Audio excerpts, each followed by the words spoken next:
Aê! 2 de agosto, 18h49. Esse é o curso de extensão Cinema Negro no Brasil. Meu nome é Raquel Aguiar, sou professora do NEP-BH e sou membro da APAM, sou roteirista também, e junto com Clementino Júnior, que é cineasta, quase, né, terminando aí o doutorado, já é doutor já, que também está no Cineclube Atlântico Negro, o criador do Cineclube Atlântico Negro, que é um dos apoiadores do curso de extensão Cinema Negro, junto com a APAM, Associação Profissional do Audiovisual Negro, e também do NEP-BH, criamos essa ação de extensão que temos como protagonistas os participantes e os bolsistas incríveis, que são a Marcele, extensionistas, né? Que é a Marcele, o Rodrigo, e temos a bolsista Ana Carolina, que juntos conseguimos construir a formulação, não só a viabilidade logística do curso, mas também a formação e a reflexão acerca de que maneira e de que modo iríamos trabalhar essa primeira edição do curso de Cinema Negro no Brasil. Com certeza teremos outros cursos, outras edições, com outras abordagens, com outras reflexões, que a dinâmica do próprio movimento, né, de reflexão do cinema negro, ela é bem rápida e bem fluida. Então, a gente agradece muito, mais uma vez, a participação de vocês, o empenho de vocês, a atividade, o engajamento, né, que é muito bacana. A gente pede que vocês se inscrevam, que vocês estão vendo agora e que também está no canal do YouTube, se inscrevam no canal do curso Cinema Negro no Brasil para vocês terem mais informações. Procurem também, se quiser tirar dúvidas, o próprio e-mail. Eu vou pedir para que, por favor, o Rodrigo ou a Marcele coloquem aqui o e-mail do curso de Cinema Negro. Se vocês tiverem dúvidas, a gente vai responder. E estamos aqui abertos a todas as reflexões e todas as indagações, dúvidas que vocês possam ter. Isso é muito importante. Aqui é um espaço de diálogo horizontal, não tem problema, eu não sei, eu estou nervosa, não precisa fazer isso. Pode colocar a colocação, pode colocar a dúvida, a reflexão, provocação, que é muito bacana e que isso vai fortalecer ainda mais o nosso debate. Hoje nós estamos no último encontro do módulo 1. Então, nós tivemos uma apresentação mais ampla com relação à perspectiva histórica do cinema negro, associada à história do audiovisual, que trabalha nessa perspectiva do apagamento, né, dos nossos filmes, das nossas produções. Então, fizemos uma discussão com relação ao olhar do outro e propriamente o nosso olhar, que são olhares completamente distantes.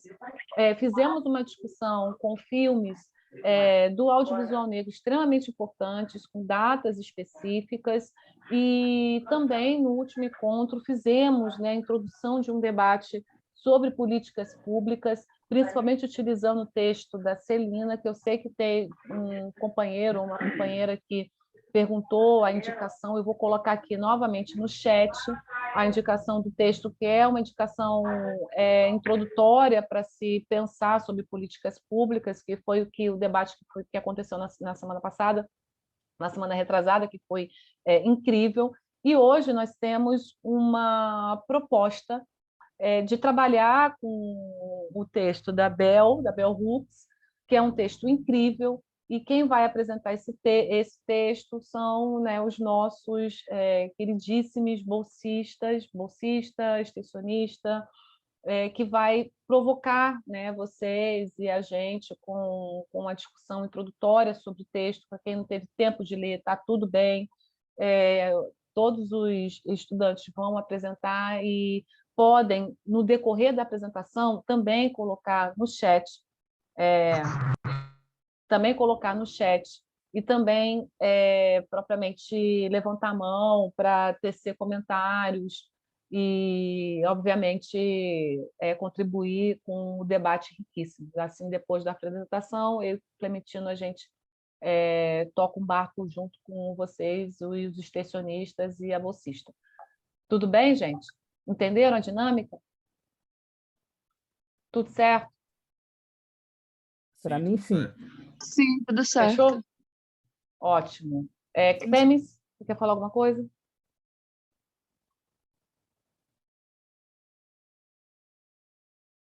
Clemis? Tô mentindo? Não, não, não. Eu quero que os meninos comecem logo, que eu estou preocupado com o tempo. Tá ótimo. Eu não sou do tempo, né? Vocês já repararam. O tempo é flui, vai, né? Clementina que fica Raquel. Então, podem apresentar, se apresentem. Fala o curso de vocês também, que é muito bacana, né? Que tem gente aqui que não é especificamente das ciências humanas, né? E da filosofia. E com vocês. Oi, boa noite. Meu nome é Rodrigo, eu sou extensionista aqui do curso de Cinema Negro. Eu sou estudante de administração aqui na UFRJ e a gente acabou escolhendo, nós os três extensionistas, em dividir o texto por ordem, assim, em formato dele, e cada um vai comentar e apresentar um pouquinho dele. Eu vou tentar ser breve aqui para todo mundo depois poder falar, poder comentar as ideias de vocês, que é muito importante que vocês participem e interajam com a gente. Uma coisa que já começa desde o início do texto é no título, né, que fala sobre o olhar. E o que eu senti muito nesse texto é que ele trabalhava muito com a dualidade do olhar, entre o olhar físico, de você simplesmente estar olhando para alguém, e do olhar um pouco mais profundo, de percepção, de como você está processando aquilo, como as suas experiências estão te influenciando a enxergar aquilo de alguma forma. Acho que um jeito muito interessante de ligar essas duas coisas é quando tem alguém te encarando. Se alguém está te olhando, se você está em ambientes diferentes, por exemplo, se você está na rua de noite e tem uma pessoa te encarando, o mesmo olhar é percebido de uma forma diferente por você. Se você está numa festa, por exemplo, se você está em casa, se é sua mãe te encarando porque ela sabe que você fez besteira, essa percepção tem a ver com as nossas experiências e a ver com a nossa vida, né? E eu acho que essa dualidade é alguma coisa que está muito presente no texto. Ele começa falando também sobre essa dualidade no sentido de como antigamente os escravos não tinham o direito nem de olhar para os seus senhores. Eles eram punidos por isso, eles não podiam olhar para os patrões, não, né? Para os senhorios, a mulher dele, a família, com o risco de ser punidos. Então, é interessante ver como um direito tão básico já era tirado desde o princípio da construção, né? E um outro jeito de também ver o olhar é aquilo que eu tinha falado do ponto de vista, não do olhar diretamente, que ela trata ambos, tanto o de visão quanto de ponto de vista, como uma forma de resistência. E a gente vai trabalhar um pouquinho mais disso mais para frente. E um trecho que ela fala no texto é sobre como ela assistia TV na casa dela com a família e como ela via os personagens negros representados nas séries americanas da época. E é um mix, né, de também desses dois conceitos, de você estar olhando, de você estar assistindo e de você estar processando aquilo, de você estar tentando entender ou se relacionar com aquilo que está sendo mostrado. E é uma realidade que, no caso dela, era obviamente distorcida. Os personagens negros que eram colocados na época eram totalmente caricatos, estereotipados, esse tipo de coisa. E a reação que ela e a família dela tinham era quase de achar aquilo engraçado. O tanto que eles não se relacionavam com aqueles personagens causava neles, naquele momento, como ela bota no texto, uma sensação de cômica, de aquele quase rir para não chorar, né, de certa forma. E achei que é um ponto interessante de ver como foi a ótica dela, especificamente nesse caso, e como isso se relaciona com um outro trecho que está no texto do Mantia Diawara. Eu não sei se eu estou pronunciando o nome dele certo, que ele é um escritor e cineasta do Mali, que ele fala como isso acontece. Tem essa dualidade do prazer, nesse caso, que para ela era a comicidade daquele evento tão quase irreal para ela, e ao mesmo tempo que tem a visão crítica desse evento e como você está processando, como você está entendendo aquilo que está acontecendo, você está vendo que, peraí, as minhas experiências, eu acho que não tem a ver com isso que está sendo representado na tela. E por que será que isso está acontecendo? E é essa dualidade do prazer e a visão crítica ao mesmo tempo, E isso me fez pensar um pouco, não só sobre esse assunto, mas no geral, sobre quando a gente assiste um filme, né? O que que a gente está buscando naquilo? A gente está buscando o prazer, a gente está buscando a visão crítica, a gente pode ter um sem o outro, a gente deve ter um sem o outro. Eu acho que é uma discussão interessante, né? Porque é óbvio que a gente tem que estar sempre atento, estar sempre pensando nas coisas que acontecem com a gente, mas acho que também na correria do dia a dia e tudo que acontece com a gente, você ser crítico o tempo todo, às vezes é muito desgastante para você mesmo, né? Então eu acho que a gente também tem que olhar com essa balança um pouco, o quanto que a gente vai conseguir juntar essas coisas ou separar elas, como é que a gente vai relacionar entre si. Eu acho que foi uma questão que levantou para mim que foi muito interessante. Não sei se mais alguém teve alguma coisa nesse sentido. E falando mais um pouquinho sobre o texto, ele começa mostrando que essa ótica de visão crítica no início não não levava muito em conta a questão de gênero. E por isso que acabou tendo até uma ruptura de como os homens negros enxergavam aquele tipo de conteúdo e as mulheres negras enxergavam aquele tipo de conteúdo. Como a gente tinha comentado lá no início, até o ato de você olhar para o senhor lá, para o escravo, para o negro, olhar para o senhor, era passível de punição. E quando começa o momento de cinema que as pessoas negras conseguem ter acesso aos filmes no geral, para os homens negros, principalmente, que tinham toda essa coisa de punição, de não poder olhar, eles viam naquele momento de lazer, de ver o filme, como uma forma de certa forma, resistência a essas práticas que eram impostas, que era um lugar que eles poderiam estar olhando diretamente, encarando, entendendo, olhando, observando as pessoas, e não iam ter um tipo de punição. E geralmente o objeto de mais desejo de se olhar para os homens negros era a mulher branca, o que também acabou, de certa forma, rompendo um pouquinho a visão do homem negro, nesse momento inicial de visão crítica, da mulher negra assistindo o filme. Que a Bell Hooks bota a indústria, na época e até hoje em dia, como uma indústria muito falocêntrica, né? Então, teve sempre esse papel de fazer filmes, fazer coisas pensando no homem, né? E botar a mulher branca como um objeto de desejo para todos e ainda mais marginalizando a mulher negra. E aí, falando para poder aprofundar e continuar o texto mais um pouquinho nesse assunto, acho que mais pertinente e até cronologicamente, eu passo a palavra aqui para a Marcele. Oi, pessoal, boa noite. Meu nome é Marcele e eu estudo conservação e restauração, né? Estou no 5º período.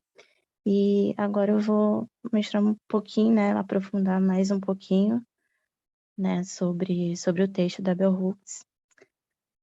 Então, ela começa, né? A autora, ela começa falando um pouquinho, né? De como a Lena Warren era vista, né? Então, a Lena Warren, ela foi a primeira atriz negra de Hollywood no final de 1930. Então, é uma negra de pele clara, né? Com feições mais suaves, né? Esse era o padrão mais aceitável para as mulheres negras no cinema norte-americano. E isso era uma forma de perpetuar a supremacia branca, né? E de reafirmar que o bonito, né, é o padrão eurocêntrico branco, né, com traços finos. Então, aí depois, mais um pouquinho para baixo, ela também fala um pouquinho da primeira lembrança dela em relação às mulheres negras que ela assistia na infância dela. Então, ela cita a Safrey, não sei se é assim que se pronuncia, mas que ela é uma personagem, né, de uma série de rádio americana chamada Almost an End, e como a personagem da Safrey causava esse desconforto, né? Porque era uma imagem negativa, né, da personagem, assim. Ela era considerada uma megera, né, uma resmungona. E isso é mais uma das táticas das produções de fazer a mulher negra como antagonista, né? Mas a Safrey também, mais um pouquinho para baixo, ela fala que a Safrey, ela era incompreendida, né? As mulheres negras adultas, elas conseguiam sentir o que a personagem sentia, né? Elas se identificavam com as frustrações, né, os desgostos da personagem, né? Elas conseguiam sentir, ter essa identificação, né? Aí depois, mais um pouquinho para baixo, né, ela também coloca essas duas perspectivas de como a mulher negra se relaciona com o cinema, né? Então, nós temos aquela mulher que vê no cinema algum tipo de conforto, né, que acaba de alguma maneira sendo manipulada por ele, né, que tem noção do racismo, mas que tem, né, a noção do racismo existente, mas que escolheu deixar ele de lado, né, que escolheu não olhar a forma negativa como a mulher negra era representada. E em contraponto, né, nós também temos aquelas mulheres que têm essa relação mais desagradável, né, com o cinema, pois todos esses estereótipos negativos da mulher negra, né, sendo representada, né, como uma mulher raivosa, né, uma megera, uma resmungona, as afastaram do cinema, né, porque olhar essas imagens na tela machuca, sabe? Machuca você ser representado com uma imagem tão ruim. Então, não olhar mais foi um gesto de resistência e protesto dessas mulheres negras, né?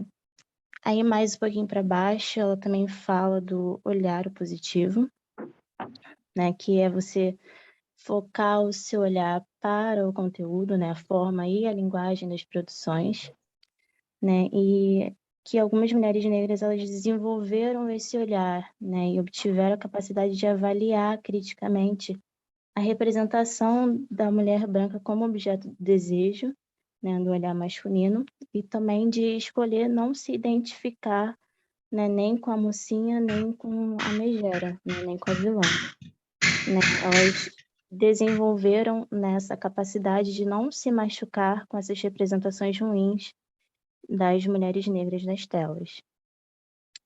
E depois, mais um pouquinho para baixo também, ela também fala um pouquinho sobre essa teoria do feminismo no cinema, né, que está ligado muito mais com a mulher branca, né, com a subjetividade, né, da mulher branca, porém que apaga todo o reconhecimento, né, de raça, né, e silencia e fecha os olhos para como a mulher negra é retratada nas telas, né, então isso contribui, né, ainda mais para o apagamento dessa mulher negra, né? Então, que o feminismo é um feminismo em prol da mulher branca, né? Não tendo espaço para as mulheres negras. Então, foi isso. Então, agora eu passo a palavra para a Ana. Não sei se a Ana está aí. Tô aqui. Boa noite, gente. Eu sou Ana Carolina, eu sou graduanda de enfermagem, sou bolsista no curso de extensão Cinema Negro e eu também vou falar de minhas contribuições. Bom, os outros extensionistas deram um breve resumo de tudo e eu também vou falar um pouquinho. Como o Rodrigo falou, para Bell Hooks o olhar ele era extremamente importante, extremamente crítico. Claro que esse olhar sempre dependia muito de quem olhava. Se fosse o dominante, esse seria um olhar mais tranquilo, um olhar normal. Se fosse o dominado, seria um olhar crítico. E a partir desse pensamento, ela focou sua crítica na mulher negra. Inicialmente, quando essa mulher não tinha sua participação na cinematografia, ela era apenas uma espectadora da mulher branca. E quando essas mulheres negras ingressaram na cinematografia, eram representadas a partir desse olhar gendrado, ou seja, como objetos. Elas não tinham aquele olhar dócil que a mulher negra, que a mulher branca tinha. A própria experiência de Bell Hooks no cinema transparece a dor de olhar para a tela e ver ausências presentes, né, construídas para perpetuar a branquitude. Com seu desenvolvimento do olhar oposicional, ela interroga os filmes, fazendo com que suas relações fílmicas fossem construídas nos filmes estrangeiros e estadunidenses independentes. Inclusive, ela teve a oportunidade de entrevistar algumas mulheres negras que escreveram um pouco sobre a experiência de se ver nas telas, o silêncio, sobre a experiência, né, que elas tinham de se ver nas telas. O silêncio presente é construído como uma reação à ausência e à negação cinematográfica. E não só a oportunidade de fazer essas entrevistas, mas também de conversar com algumas dessas mulheres negras. E essas conversas mostraram que essas mulheres apontam que a maioria delas não iam ao cinema com a expectativa de que veriam uma representação convincente da feminilidade negra, ou seja, o olhar dessas mulheres já sabia que a cinematografia era racista e apagava as mulheres negras das telas, porque elas iam ao cinema e chegavam lá, elas viam aquela mulher branca sendo tratada muito cordialmente, tendo aquela realidade muito bonita, e ela chegava na sua casa e a realidade era totalmente outra. E isso acabava frustrando essas mulheres. E além disso, também essas mulheres representadas deveriam ser ultra brancas, como marcador de diferença entre elas e as mulheres negras. Sendo assim, para finalizar o pensamento, é necessário que haja mais filmes produzidos por mulheres negras que sejam acessíveis, a fim de contribuir para discutir sobre as mulheres negras como espectadoras e também como produtoras. E aí, para fazer uma pequena provocação para vocês, eu deixo um questionamento. Será que essas mulheres negras têm espaço hoje na nossa sociedade para serem protagonistas? E aí eu passo para Clementino ou para Raquel para darem continuidade. Eu acho que está na hora do microfone aberto, porque vocês mandaram na lata agora, né? Gente, Muito eu amei! Eu adorei. Parabéns, Ana Carolina, nossa bolsista, parabéns ao Rodrigo, extensionista, parabéns a Marcele.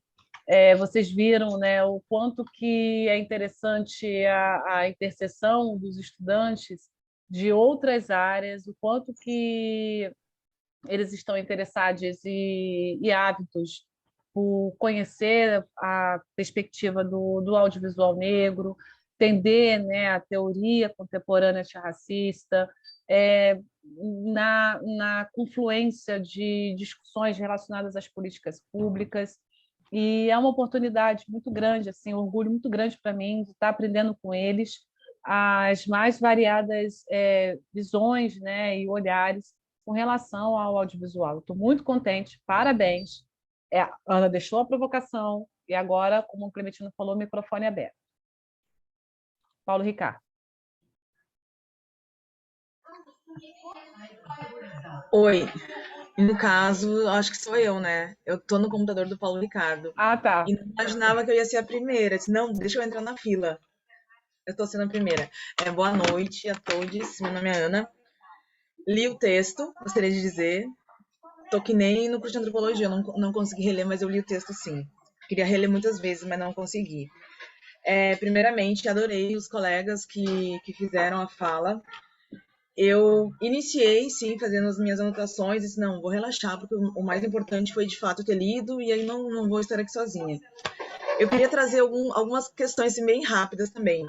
Eu gostei que uma das partes que foi traduzida, né, e que veio de uma coletânea, que veio de 1992 esse texto, uma das primeiras críticas, né, que Bell Hooks fez foi sobre Spike Lee, né, e aí é aquilo que ela também traz no texto, né, a gente não precisa se afastar, e aí é uma coisa que eu tô vendo muito ainda na antropologia, com esses clássicos, com esses teóricos fúnebres, né, a gente, por mais que a gente tenta se afastar e tenha as críticas sobre eles, e traga os nossos autores e escritores negros, e aqui eu estou tentando fazer esse diálogo, sim com o texto, sim com a questão do cinema, e sim também com a antropologia, tentando também entender um pouco desse audiovisual, né, escurecer a antropologia audiovisual, a gente tem como fazer a crítica, né, e aí ela traz isso também no texto, né, e é algo assim que, para mim, que estou me encontrando, estou indo ao encontro dessas leituras, isso também é muito necessário. E esse texto, né,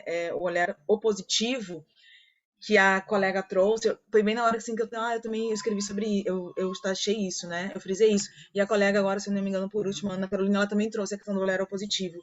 E ela repete isso, acho que umas 2, 3 vezes, para além do título, né. E assim, olha, que interessante, esse olhar opositivo que a gente tem que, se ainda a gente não despertou, a gente tem que, de fato, despertar em nós, nos nossos familiares, como ela também fez com a irmã dela. Outra coisa também, eu destaquei várias coisas, mas eu vou trazer algumas. Tem uma parte que é lá na página 4, sinceramente, aquele parágrafo ali, que aí eu vou ler bem rápido, né, para quem quiser ou quem puder estar acompanhando, vou ler super rápido, um trechinho só. Dadas as circunstâncias da vida real pública em que o homem negro era assimilado, linchado por olhar para uma mulher branca. Nesse trecho, que não é pequeno, assim, gente, difícil, né? Porque ela também traz a questão também da... Ela traz Oscar Michel, ela fala dos reis filmes, né? Que a gente estava tentando entender esses processos. Ela também traz a questão da psicanálise, né? Isso, como é que fica pra gente e como é que isso nos afeta, né? E aí também, anterior a isso, ela também já havia trazido Frantz Fanon. Enfim, um texto muito, muito rico. Ela me lembrou um outro trecho, mais adiante, lá na página 5, ela me lembrou muito Angela Davis, quando a Angela Davis fala daquelas personagens Tia Jemima e outras, né? Essas são personagens que eu nunca tinha ouvido falar nesse texto aqui, né? Oscar Michel, isso, enfim, não sei também se eu pronunciei correto, professor Clementino, mas é isso aí. Ela também cita. E dizer que a maioria das observações que os colegas trouxeram, eu também fiz. Tem trechos, assim, que eu dialoguei com o texto, assim, eu expressei que horror, que difícil, uol, enfim. Me lembrei muito também de um outro trecho, me lembrou a tirinha do Pestana, lá na página 6, que eu só vou ler um trechinho, que diz assim: em resposta a essa agressão, muitas espectadoras negras, que é também, né, ela também faz esse texto pensando nas espectadoras negras, que ela inicia esse texto e aí ela leva isso até o final. Então, em resposta a essa agressão, muitas espectadoras negras descartaram a imagem, desviaram o olhar, não deram ao cinema a importância alguma em sua vida. Aí me lembrou uma tirinha do Pestana que mostra uma jovem negra em casa com a mãe ali fazendo as coisas e tal. Aí ela disse: mãe, não quero ser mais atriz, não. Porque aí mostrou a televisão e a televisão tava, acho que a sinhazinha lá, né, a patroa falando: tu já lavou, tu já limpou, tu já varreu. E eram coisas que a gente faz no nosso cotidiano. Aí eu disse: eu não quero mais ser atriz. Se atriz é isso, quer dizer, é trabalhar, é ir para casa de alguém e trabalhar coisas que a gente já faz em casa. Então, esse trecho, de fato, me lembrou muito Pestana. Enfim, eu taxei, eu grifei muito aqui o texto, tem que ser relido, e realmente é uma ótima base para iniciar, mas, sobretudo, e aí para eu encerrar e também dar a oportunidade para meus colegas, ela traz essa escrita mais do que nunca sobre essas espectadoras negras que somos nós, e como isso vem de uma forma, entre aspas, natural, e a gente não percebe isso. Eu também me perguntei aonde que eu estava quando... Aonde é que eu estava? Não, por que eu não ia no cinema? Minha mãe não ia no cinema, as minhas irmãs não iam no cinema, né? E quando íamos, o que a gente assistia? Tá, tinha aquela questão comercial, óbvio que sim, mas é isso, assim, é um texto que faz refletir muito e que não deve ser encerrado aqui, né? Esse diálogo. Enfim, é isso, assim, que eu posso falar de uma forma assim mais sucinta, porque eu grifei ele bastante. Obrigada e desculpa pelo tempo. Excelente. Denise. Oi, boa noite. Poxa, se puder, Paulo Ricardo, que não é Paulo Ricardo, eu não peguei seu nome, perdão. Mas se puder, divide com a gente essa tirinha, fiquei curiosa também, né? Meu nome é Ana Margarida, eu estou aqui no computador. Meu Foi como celular você conseguiu. Ana Era você que Margarida. estava com a dificuldade lá de conexão no início da Vitória do Povo de Deus. Eu estava muito ansiosa, cara, por esse momento, porque eu já tinha lido esse texto, e aí eu acho que ele é muito rico, e eu estava muito ansiosa para ver como é que o que vinha assim nesse curso, né? Porque eu nunca li, eu só li sozinha, não li com tantos intermediários aí, né, para interpretar de outras formas. Uma coisa, eu vou ter que selecionar, porque assim, esse texto tem muitas coisas, né? Então a gente tem que selecionar assim o que é possível da gente trocar e o que mais toca, né? Eu faço uma pesquisa sobre talvez representação, não sei ainda, mas dentro da psicologia, dentro do campo da psicologia. E ao longo dessa pesquisa, eu percebi, ao longo dessa pesquisa, eu tenho uma relação com o cinema antiga, E eu era muito aficionada, né? Ficou menos agora com pandemia, mas eu era muito aficionada, eu era cinéfila. E eu demorei muitos anos, mas muitos anos, para entender que o encantamento que o cinema me trazia não era com pessoas semelhantes a mim.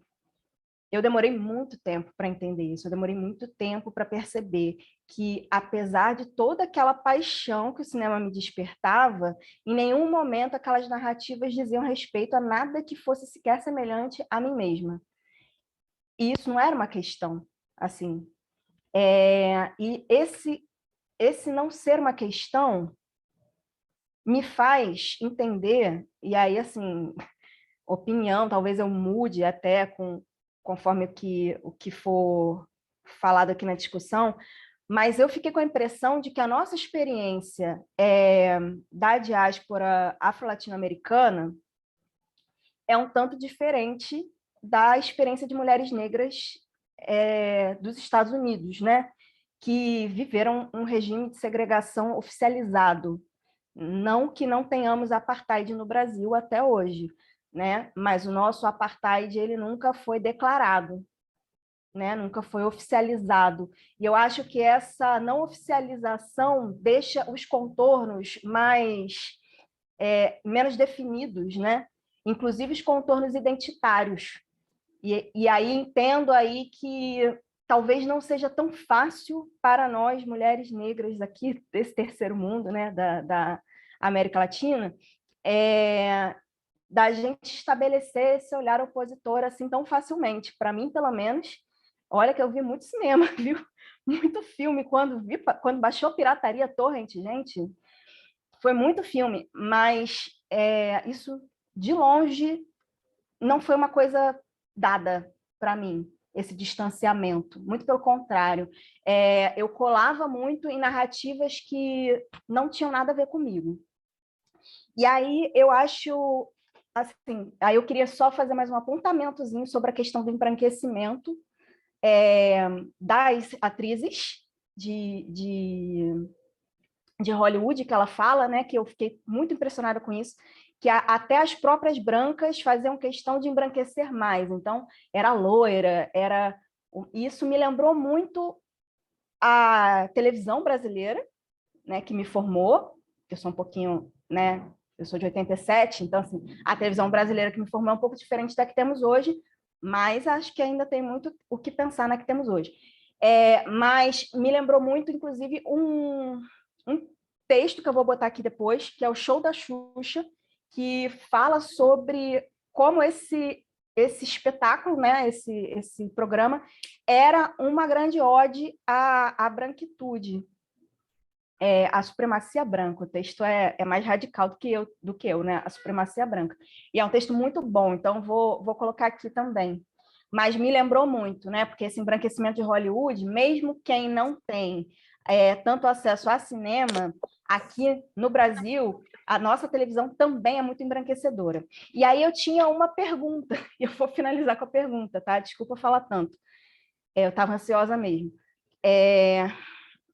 Mas, assim, na página 236, ela fala da diferença o que o Mantia Diawara fala sobre experiência do espectador resistente, e ela diz que essa não seria exatamente o terreno da experiência da espectadora negra. Eu fiquei um pouco em dúvida, marquei assim uma interrogaçãozinha, e tendo essa oportunidade de conversar aqui entre várias pessoas, eu queria saber o que vocês entenderam daí, porque eu não saquei. E eu acho que é isso. Pode repetir, Denise, desculpa. Na página 236, a pergunta, você diz, Emily? Emily, olá. Tudo bom? Então, na página 236, ela fala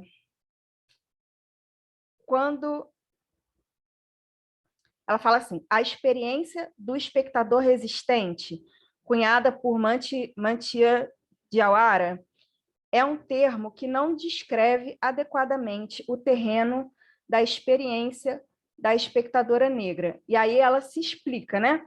Fazemos mais do que resistir. Criamos textos alternativos que não são apenas reações. Como espectadoras críticas, mulheres negras participam de um amplo espectro de relações de olhar, contestação, resistência, revisão, questionamento e invenção em múltiplos níveis. Ela explica, mas eu não consegui entender essa explicação dela. Assim. Pode ser limitação minha, provavelmente é, mas assim, se alguém puder esclarecer ou escurecer, né? Essa questão é isso, gente. Desculpa ter falado tanto. Eu estava ansiosa mesmo por esse texto. Ele é muito... dá vontade de ler muitas vezes, né? É isso, câmbio. Depois a gente responde, coloca, de repente, outras pessoas querem também falar sobre o tema, e outras pessoas estão com a mão levantada. Quem mais também quiser colocar, tecer comentários também, é só levantar a mão, tá, gente? Ingrid. Oi, gente, estão me ouvindo? Estamos. Fiquei um tempo ausente, né? A primeira aula de vocês, a minha mãe estava operada, perdi muita coisa, fico triste, mas que bom que eu pude voltar. Não li esse texto, realmente, após o operatório da minha mãe foi complexo, então agora que eu estou conseguindo estar aqui. Mas me tocou muito todos esses diálogos, né? E eu queria trazer uma observação da minha parte, assim, né? Que é outro lado. Eu faço teatro desde muito cedo, né? E é engraçado como... não sei nem se a palavra é engraçado, mas como na literatura, como na dramaturgia brasileira, o racismo ele é muito implementado também, né? Tem um dramaturgo que eu sou apaixonada, com ressalvas. Apaixonada, acredito que pela forma de escrever teatro. Mas o Nelson Rodrigues, que é um dos maiores nomes, né, do teatro brasileiro, acho que em todas as suas peças o personagem negro, seja da mulher ou seja do homem, ele sempre aparece assim, né? E isso me chama a atenção desde sempre. Alguns espetáculos Nelson Rodrigues escrevia para teatro, mas algumas coisas dele já viraram séries, né? Cinema. E você sempre vê essa mulher negra estereotipada como a gostosa, a maluca, a macumbeira, o homem negro como esse cara violento, né? E a gente vê como está enraizado em diversas áreas, né? Tanto culturais quanto artísticas. E, de fato, tudo isso que as mulheres falaram aí, da gente realmente não se reconhecer, né? Nem sabe o porquê. Por que não vai ao teatro? Por que não tem tantas mulheres negras no teatro? Por que não tem tantas mulheres negras no cinema? Por que eu nunca fui ao teatro?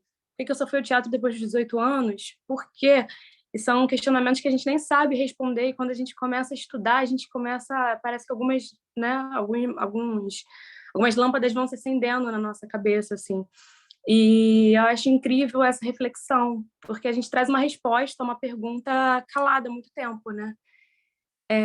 Enfim, é realmente só esse questionamento e esse parêntese do quanto mais sério né? Porque está, de fato, na nossa história. É muito complicado. É isto. Ótimo. Emily. Gente, mais gente para levantar a mão, para entrar no debate. Estou vendo vocês escrevendo um pouco no chat também. Fabiana, você quer falar alguma coisa? Eu não consigo levantar a mão, que para mim não aparece. Tá, mas eu registro, então, sua fala, depois da do Hugo, tá? Só para fazer justiça, a Fabiana já tinha levantado a mão, na verdade. Eu não sei se foi exatamente antes de mim, mas foi logo na sequência. Ela tinha comentado no chat, então, enfim. Tá. Fabiana, se você quiser falar antes de mim, eu posso esperar. Não, tranquilo, pode falar. Tá bem. Bom, gente, achei muito incrível que esse filme, esse texto estivesse, né, na lista. Estou trabalhando com ele também na minha pesquisa. E aí ele é um texto assim que deixa um monte de interrogação mesmo, né? Primeiro, assim, acho que assim, uma coisa que eu muito queria endossar nesse texto é que, né, assim, acho que tem uma coisa importante de ser colocada, é que a Bell Hooks, né, ela é, digamos assim, ela vem na esteira do Stuart Hall, né?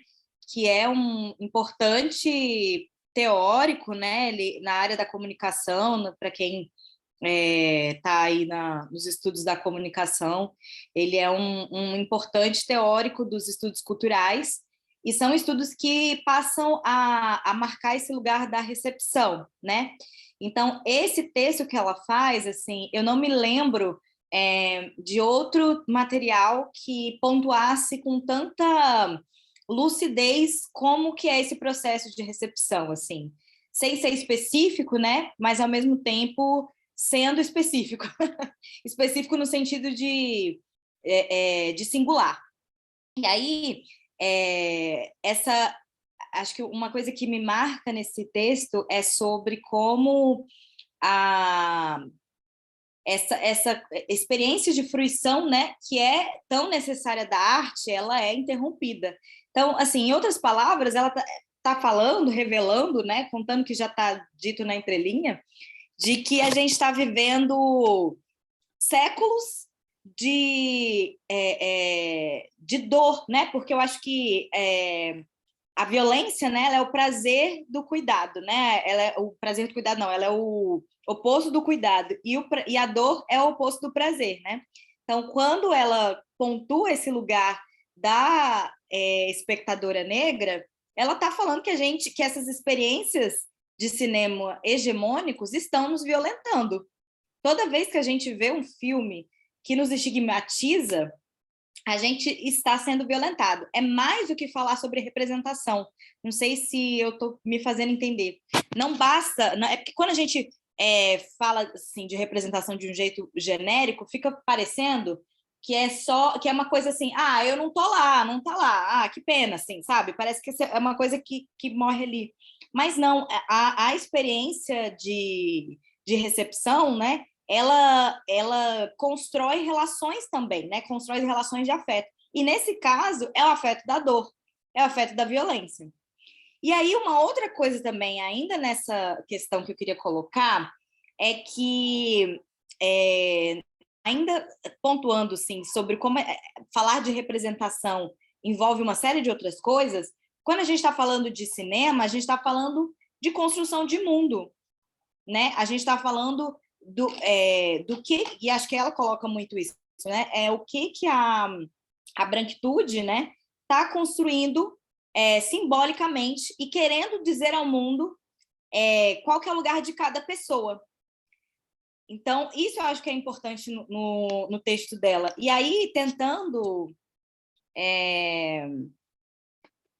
tentando responder, né, um pouco do que a Denise colocou a respeito dessa questão do espectador resistente, né? E aí, fazendo uma outra pergunta, na verdade, porque ela coloca muito assim, essa construção dessa espectadora negra, mas eu senti falta, talvez tenha que buscar isso em outros textos dela, porque a Bell Hooks escreve em ensaios, né? Todos os livros dela são uma coletânea de ensaios. Quais são não é que tem uma receita de bolo, mas caminhos, né? Quais são as possibilidades da gente criar esse olhar opositivo, né? E aí eu acho que quando ela está colocando, né, que a gente faz mais do que resistir, eu acho que ela está querendo pontuar essa potência, essa agência, né, essa potência criativa que surge, porque o processo de comunicação, quando a gente assiste um filme, a gente também está criando em cima dele, né? A gente também está elaborando os significados dele, né? E aí a gente pode, a partir disso, eu acho que ela está falando dessa agência criadora, não apenas do ponto de vista das produções, né, das cineastas, da emergência dessas cineastas que passam a criar outras configurações, outras possibilidades narrativas, outras histórias, né, começam a trazer outras perspectivas para o cinema. Falei de uma forma muito bagunçada, mas é isso, eu queria queria ouvir de vocês, na verdade, um pouco sobre como que vocês estão vendo, assim, o que ela está dizendo sobre o que é esse olhar, como construir esse olhar opositivo. Câmbio. Não, nada bagunçado. Fabiana, certo? Fabiana está aí? Tô Fabiana aqui. Maria? Não estou te vendo, Fabiana. Tô aqui, é que eu tô com Ah, o vídeo desligado. beleza, Primeiro, depois o Hugo. desculpa aí, porque hoje em dia foi bem difícil, eu tive uma crise alérgica, aí eu tô aqui naquela situação que a gente não quer mostrar a ninguém, né? Eu li o texto, me senti extremamente movida e motivada por ele. E aí fiquei me perguntando por que eu não li ele antes, quando eu fiz a minha especialização, que eu fiz em mídias na educação, e aí eu tratei sobre o olhar negro no audiovisual. Ele cairia como uma luva para a minha tese da especialização. E ele traz o que eu achei muito legal nele. Eu gosto muito de fazer uma leitura para além do científico, para além das palavras que estão ali, das palavras colocadas, porque eu acho que todo texto científico ele é cultural, ele é social.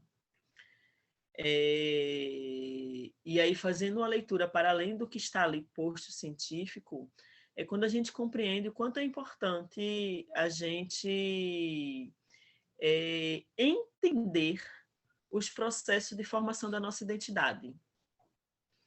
O quanto esse não olhar do cinema para o nosso povo, para as nossas, vamos dizer, necessidades, certo? Como esse não olhar gentil para o nosso povo, criou toda uma geração que não consegue se ver, que não consegue se referenciar, que por muito tempo não conseguia ir no cinema e se ver representado, e por conta disso deixou de ocupar todos os espaços sociais. O quanto isso é poderoso, a dominação, enquanto a dominação é poderosa, que a partir da não representação consegue nos excluir de diversos círculos sociais, culturais e econômicos. O quanto isso ele é pensado, né, e executado para a nossa invisibilidade, né?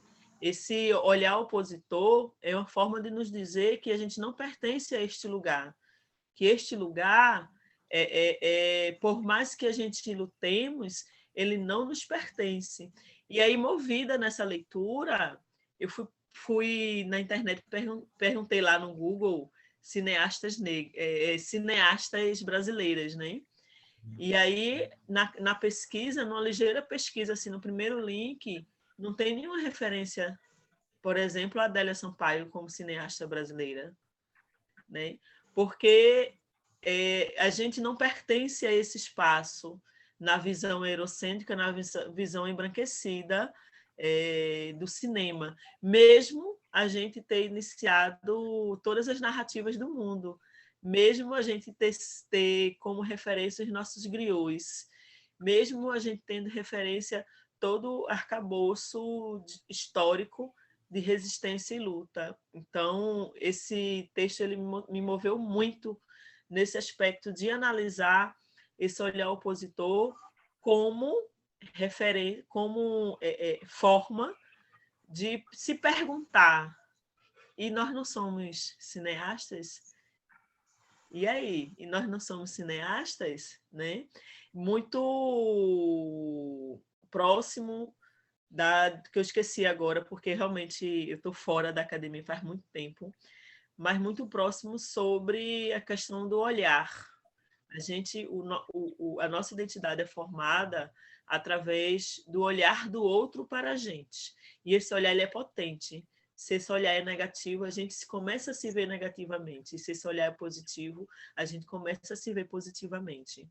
Então, é uma troca. O olhar, ele é uma troca. Então, eu troco com as pessoas que eu olho e elas trocam comigo o seu olhar, e aí a gente forma a nossa identidade.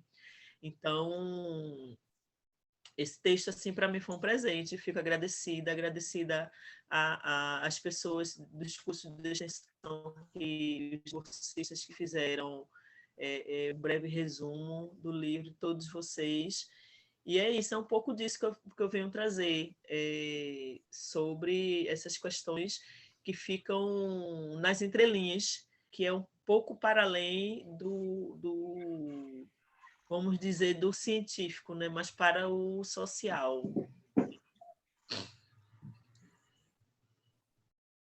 Obrigada, Fabiana.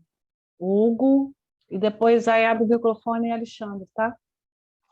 Para acelerar. Oi, gente. Boa noite, tudo bem? Eu fiquei... Sempre quando eu leio esse texto, eu sempre me pego na mesma parte que a Denise ficou. Enfim, né, que ela resolveu refletir sobre essa questão, eu sempre fico refletindo sobre a mesma questão, né?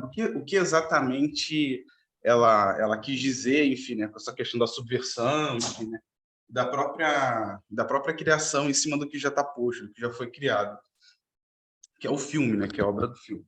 E eu sempre me pego dando a mesma resposta para mim mesmo, assim, né? Que é isso, que a gente está numa perspectiva de guerra, né, literalmente. Né? Então, gente, eu estou me escutando, alguém está com o microfone aberto. Eu não estou conseguindo pensar, articular os pensamentos.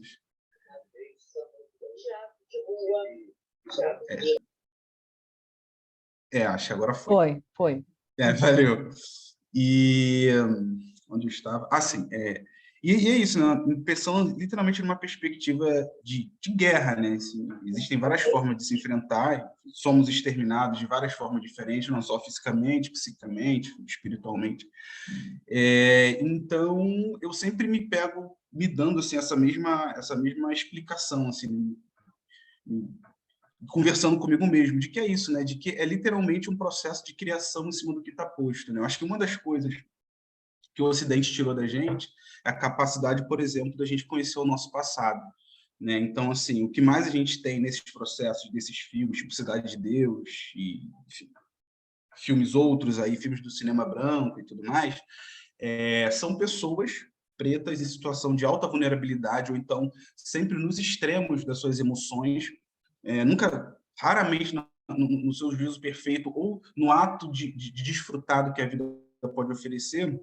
E essas pessoas são jogadas dentro desses esquemas narrativos e a gente pouco sabe sobre o passado dessas pessoas, né?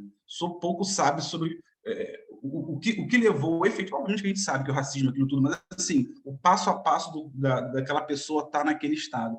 E eu acho que esse processo de olhar o positivo de criação em cima do que já está criado, dessa subversão, vem muito daí também, de criar explicações para desvilanizar, essa palavra existe, né? Desvilanizar esses personagens. Porque eu acho que eu penso dessa forma, né? Que o passado ele é o que dá a dimensão do presente, assim, né? Da nossa caminhada, porque né? Olhando para trás que a gente tem noção, né?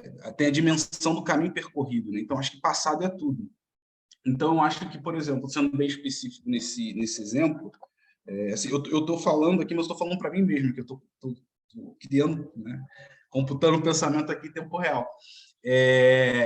Eu penso dessa forma, né? Que, por exemplo, uma das aplicações práticas dessa fórmula matemática aí, da criação do partido olhar é essa, né? De olhar o que está posto e entender que a gente pode criar narrativas em cima do que já está criado, né? Não só como forma de criar explicações e justificar ações dentro do próprio filme, mas também em forma de estratégia de guerra mesmo, de subverter e sabotar filmes e obras que estão aí para destruir a gente, né?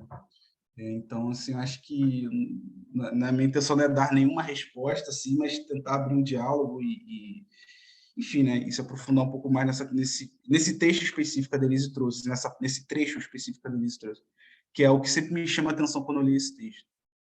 E é isso, gente. Espero ter feito sentido para vocês. Show. Alexandre. Oi, gente, boa noite. A minha fala vai muito assim, no sentido de acho que eu vou meio que fazer uma abertura de coração aqui. Eu chego no cinema, a minha formação é em administração de empresas, trabalhei no mercado durante 20 anos, né? Então, eu confesso a vocês que eu sou embranquecido, e aí eu chego no cinema em 2019, assim, no audiovisual, né? Através da oficina de cinema aqui em Belford Roxo. E eu li o texto, eu não sou pesquisador igual vocês, e aí eu comecei a ficar angustiado porque muitos de vocês trazem um aprofundamento do texto, trazendo várias reflexões que eu não consigo fazer. E olha que eu sou letrado, né? Eu sou formado em administração de empresas, estudei um pouco de engenharia e tudo mais, mas, dadas as circunstâncias do dia a dia e tudo mais, eu li o texto e o texto se apagou da minha memória. E isso acontece com muita frequência. E essa é uma parte da minha angústia, assim, porque eu estou falando de um lugar em que eu vi muitas novelas, muita televisão, filmes e tudo mais, e sempre tinha uma angústia minha, caramba, cadê? Que eu não sabia responder. Já trouxeram aí, algumas pessoas já trouxeram um pouco desse lugar também, né? E só muito depois, só agora, a partir dos meus 40 e poucos anos, que eu fui entender de onde isso partia. Isso foi um pouco até desse mergulho no cinema, o audiovisual que está me trazendo esse lugar. Poxa, olha aí o que você estava sendo representado na tela. Então, tipo, olha o seu olhar, porque como o seu olhar foi formado. Então, essas reflexões vieram a partir e os filmes que eu comecei também a trabalhar ou a editar e tudo mais, também tem uma perspectiva preta, muito embora estou trabalhando com uma pessoa que é branca, então a câmera é branca, né? Mas a gente tenta falar através desse olhar preto, mas assim, que a gente sabe que não é. Enfim, isso também é outro lance para compartilhar com vocês, que é parte da minha angústia também.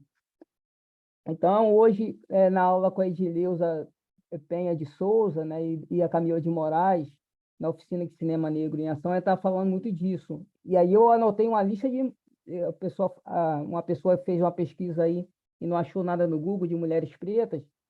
Eu tenho uma lista aqui que eu anotei várias mulheres pretas, posso compartilhar aí com vocês. Então, Raquel Clementino, extensionista, me salvem aí, porque eu tenho essa angústia aqui, porque se eu também, que sou letrado, né, e a Edileuza trouxe um pouco disso, né, essa nossa...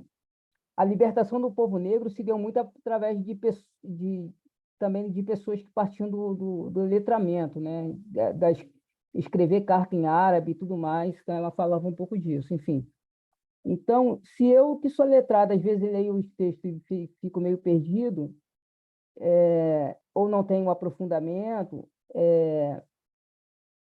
como é que eu posso fazer cinema, né? E um cinema que vai ser combativo, né? Um cinema preto, né? Quando eu falo cinema, cinema preto. É o cinema que eu quero fazer, por isso que eu estou aqui nessa sala com vocês. E aí eu acho que, refletindo junto aqui, e aí depois vocês vão falar, eu acho que eu só posso pensar sobre isso com mais aprofundamento quando eu estou com vocês, quando eu estou nesse quilombo. Porque se eu ler esse texto sozinho, eu não ia chegar, de repente, em lugar nenhum. Então, me parece que o cinema preto é parte também desse quilombo, parte também desse coletivo, parte também dessa multiplicidade de olhar, porque uma colega aí levantou uma angústia que ela não é cineasta, ela é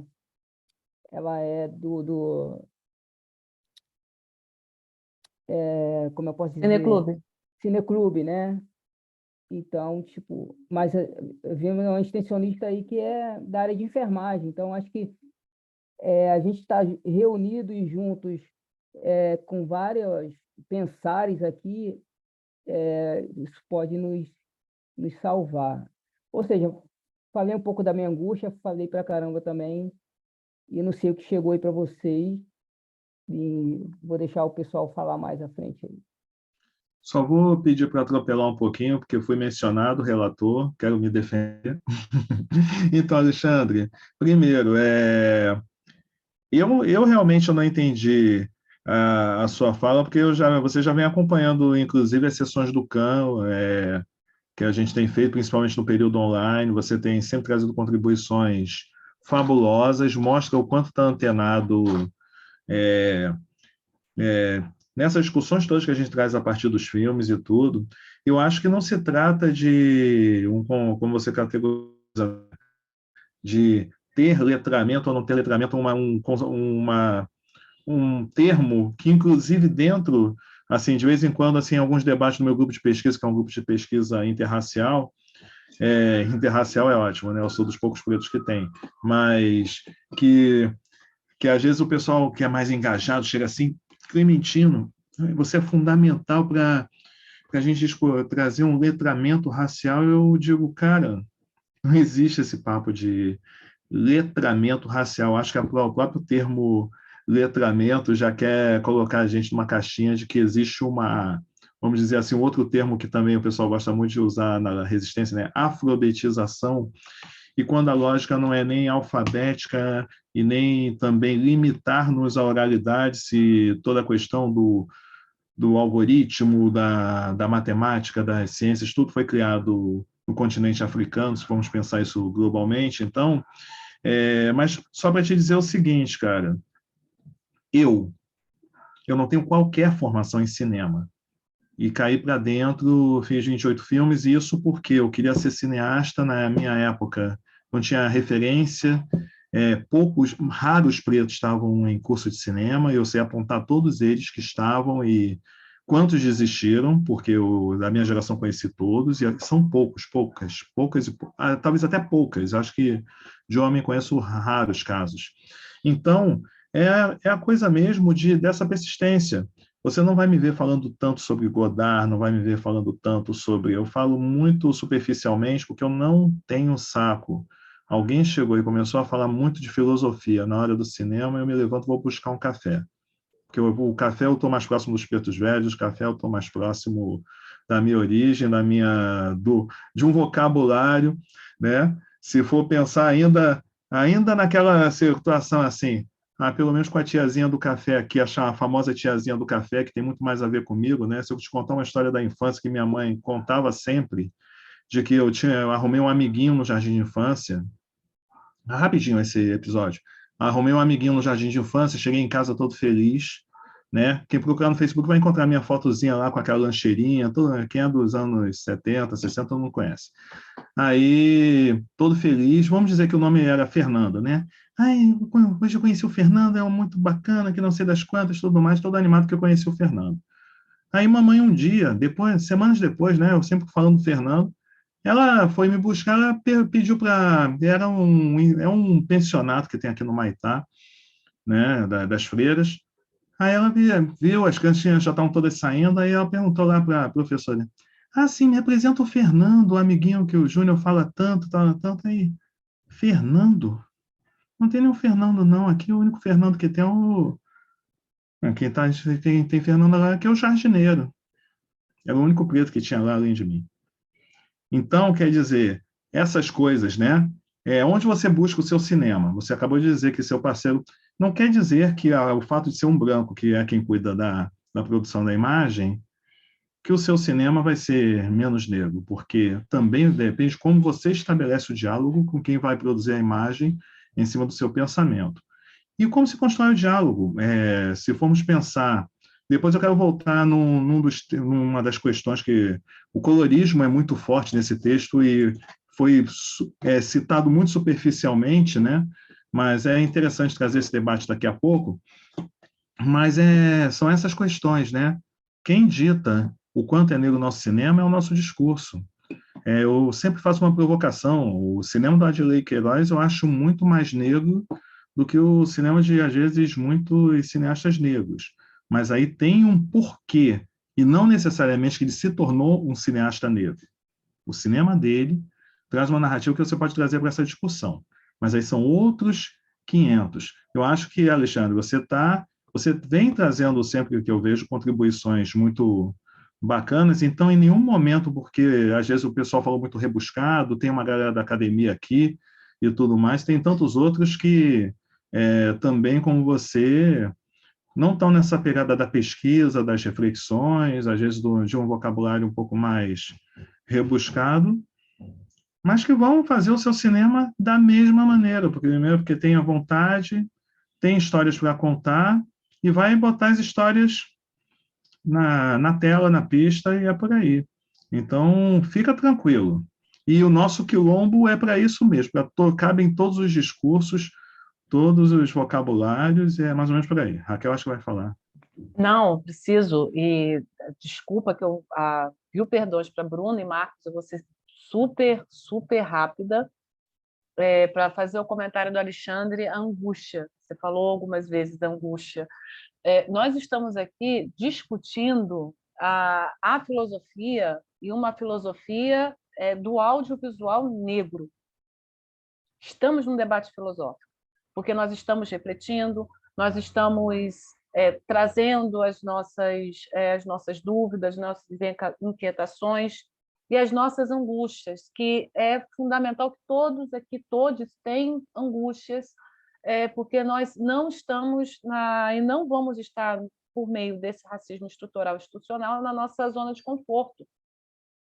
E nessa recepção, dessa forma como o cinema branco nos pinta, nos define, nos desenha, é esse lugar da maneira de como nós vamos receber isso. E aí temos inúmeros sentimentos de como a gente absorve, né, de maneira cortada, de maneira recortada, de maneira violenta, né, como colocaram aqui, todas essas interpretações e essas histórias que não somos nós que contamos, são os outros, eles, né, são eles que contam. Eu entendo dessa angústia, e é uma angústia que eu percebo provocativa, porque você está também provocando consigo as respostas e a tentativa do diálogo, o esforço da leitura e releitura. Mas eu trago aqui, para fechar, uma imagem. E aí a gente pode fazer esse recontar, que às vezes todo mundo está vendo, primeira coisa. Todo mundo está vendo essa imagem. Já que está falando de Semana de Arte Moderna, de 22, eu queria que, pela análise do olhar, da teoria da recepção, que falaram, da espectralidade também, que eu quero falar também mais no final, e pegando esse texto da Bell Hooks. Não sei se você já viu essa pintura da Tarsila. É uma pintura da Tarsila que representa um marco, né, o contexto, né, de um grupo de artistas brancos que representa um marco nas artes plásticas brasileiras, na arte moderna, principalmente. E ela pintou uma tela chamada A Negra. Quem? Para onde foi, para onde vai? E ela estava em Paris, a Tarsila, nesse momento, se deleitando lá, aprendendo as técnicas, né, das artes tradicionais e pegando um pouco, né, da linha expressionista, impressionista também. E ela quis retratar, por ela ser filha de fazendeiros, nós estamos falando de 22, auge do café, o auge, né, no marco ápice, né, do genocídio dos povos africanos, já que era ilegal e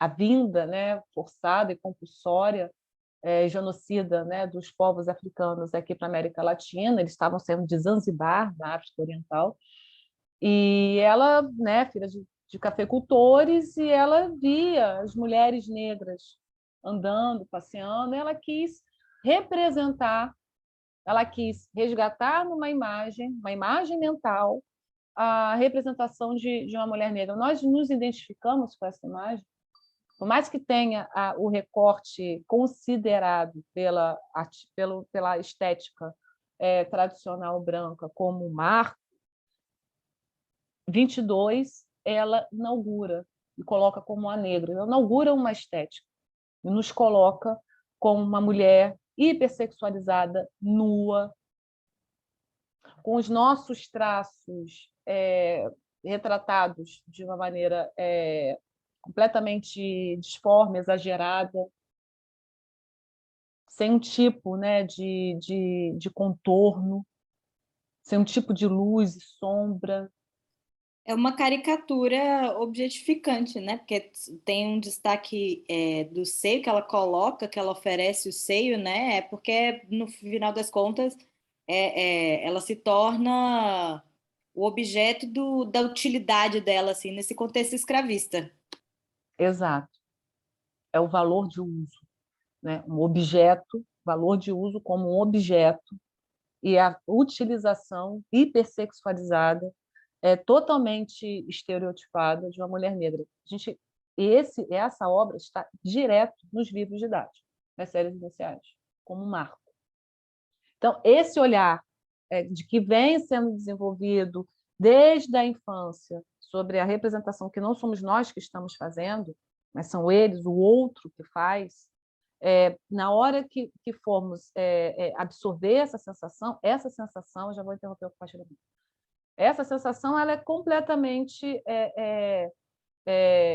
sentida por nós dessa maneira, da angústia, mas não é uma angústia paralisante, que eu acredito no seu caso, Alexandre, numa frustração, numa falta de identificação, né? Então, pelo olhar da Bell Hooks, como que nós vemos as inúmeras manifestações de comemoração que está acontecendo na Semana de Arte Moderna de 22? E como que nós estamos vendo, inclusive, as novelas que estão em voga, como Pantanal? Juntando o aspecto literário, ou seja, a imagem literária, a perspectiva da Bell Hooks, uma imagem que tem a ver com o nosso lugar e com a nossa participação ativa na construção desse olhar do espectador, só que esse olhar ele tem uma imbricação racista muito grande, exatamente porque nós vivemos numa estrutura que consolida políticas de branqueamento. Então, aí nós temos esses cortes, né, na sensação de absorver uma obra imagética, né, uma obra fílmica, seja uma obra novelesca, né, que está agora acontecendo às 9 horas, né, daqui a pouco. Então, é muito expressivo a sua fala, muito expressiva a sua fala, exatamente porque nos coloca nesse espaço de conflito, né, de angústia, de tentar associar, mas vale trazer essa perspectiva da Bell com as imagens que estão a todo momento, estamos sendo bombardeados pelo racismo simbólico, estrutural, institucional, através, né, de narrativas das propagandas, da própria novela, que nos apagam, né, e acaba causando frustração na hora da gente ter o deleite de sentir, né, uma relação de identidade com o que a gente está vendo e olhando. Vendo o quê? A imagem. Então, eu paro por aqui, volto para a Bruna, Marcos, e depois entro o Clementino, exatamente para a gente fazer algumas junções dos debates anteriores e fechar também o conteúdo também, tá? Eu levantei a mão, mas não apareceu. Ai, Ângela, não apareceu? Tranquilo, Ângela. Depois do Marcos, vocês colocam aqui no chat quem não está conseguindo levantar a mão. Depois do Marcos, a Ângela fala e o Clementino termina, mas não tem problema, vocês podem colocar aqui no chat que a gente vai abrindo para as falas, que o debate é filosófico.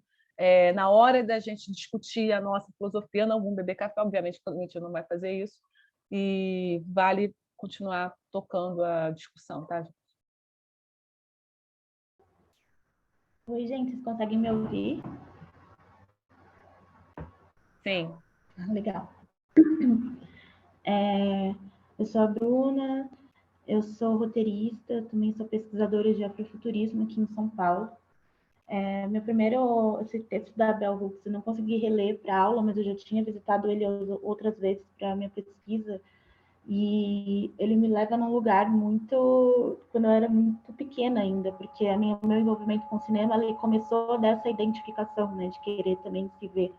Eu sou vizinha do Rogério Moura, cineasta preto aqui de São Paulo, E bem quando ele estava filmando Bom Dia Eternidade, assim, foi o meu primeiro contato com o set de cinema. Então, eu gostava, criança que gostava muito de ver Disney, pôde ver pessoas pretas fazendo o seu próprio filme, e aquilo foi fantástico. Mas sempre que eu penso nesse debate de representação, de representatividade, de como que a gente se vê na tela, eu fico pensando também quando a gente tem essa oportunidade de ascender e de entrar dentro de salas de roteiro, por exemplo, de ter a nossa chance de contar nossa história, o quanto a nossa história também não vai estar atravessada por um passado colonial. E o quanto a nossa representação e a nossa memória também não vai estar atravessada por essas imagens e iconografias que também foram nos colocadas, né? Então, eu fico pensando quais são esses protocolos e quais são esses limites que moldam um filme ou uma contra-história. Essa conta não tem uma resposta certa, isso não tem uma resposta certa, né? Óbvio, mas é um cuidado que a gente tem quando for, né, se colocar ali dentro dessas narrativas e não replicar gramáticas de violência, né? Em revisitar o trauma, mas não gerar uma nova situação traumática.